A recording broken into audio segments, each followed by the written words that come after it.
Sinibak ang 4 na matataas na opisyal ng New Bilibid Prison o NBP. Kasunod ng pagsabog ng granada sa loob ng maximum security compound noong Biyernes.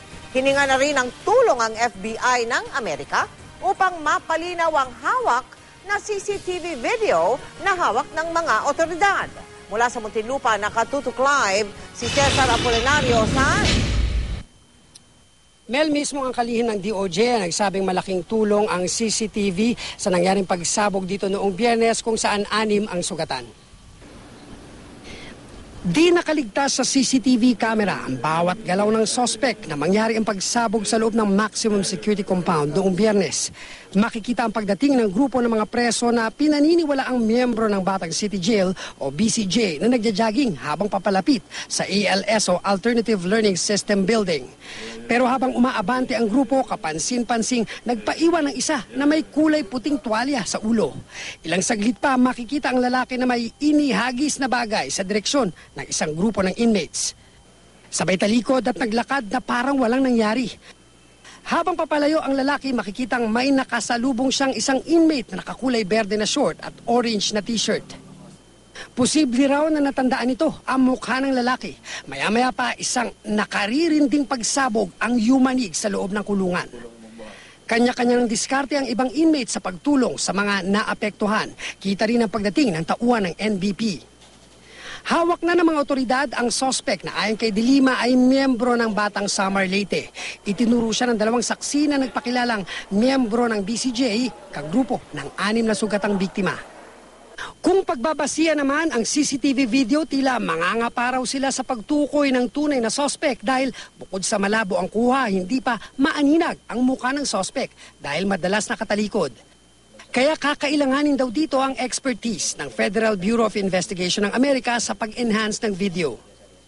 I was saying kanina, I'm not prepared to accept as of now na tama ang suspect na yan. Kaya gusto ko rin ng mga makausap o yung mga witnesses lalo. Kasi ibang gang din yung witness. Ibang gang yung witnesses. Ongoing, it's being enhanced already. It's being enhanced already and they said may capacity sila kasi siguro naman pag na-enhance na, mas madali na natin matukoy. Inanunsyo rin ng kalihim ang pagsibak sa 3 mataas na opisyal ng NBP na humahawak sa minimum, medium at maximum security compound. Kasama rin inalis sa pwesto ang Chief Superintendent ng NBP na si Ramon Reyes. Pati ang mga jail guard sa mga entry at exit point ng bawat compound. Iniutos ang pagtatanggal sa mga lider ng gang sa kulungan, maging ang mga pinaghihinalaang lider ng drug trade, itatapon sa ibang colony dito rin sa NBP. Gang commanders who had grown to be very powerful sa turf nila have grown to be so powerful na ang nangyayari ngayon maski yung mga Bucor, yung mga superintendents, yung mga guard takot na sa kanila. Maluwag naman tinanggap ng nasibak na Chief Superintendent ang desisyon ng kalihim. Ito ay kahit papuspusan daw ang paglilinis niya sa kulungan mula nang maupo siya sa pwesto nito lamang September 3 ngayong taon. Kung may pagkukulang man sa aming hanay, it's up for the Secretary to analyze at kung i-relieve kami, wala kaming magagawa. Pwedeng pumili siya ng aming makakapalit. Mel, hawak na ngayon ng NBI ang fragment ng M26 grenade na ginamit ng suspect at patuloy itong sinusuri at inaalam kung saan ito nanggaling. Kanina ay nakausap natin si Superintendent Ramon Reyes at sinabi niya na wala pa siyang natatanggap na sulat o memo na tanggal na siya o sibak na siya sa pwesto. So as of now, nakapwesto pa rin siya rito at hanggang bukas kung may darating na memo galing sa DOJ ay aalis naman daw siya at maluwag niya itong tinatanggap. Mel?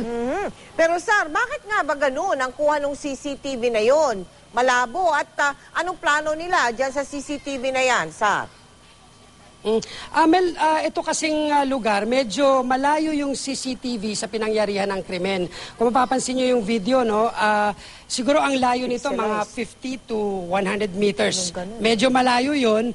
Kailangan mong i-zoom in. Ang problema, walang kakayahan ang CCTV na nasa loob ng maximum security compound na mag-zoom in sa mga nangyayari sa loob ng compound. So ang kailangan nilang gawin ngayon ay hingi ng tulong ng NBI. Ang NBI naman ay hihingi ng tulong sa Federal Bureau of Investigation dahil ito ang may kakayahan para ma-enhance ang video.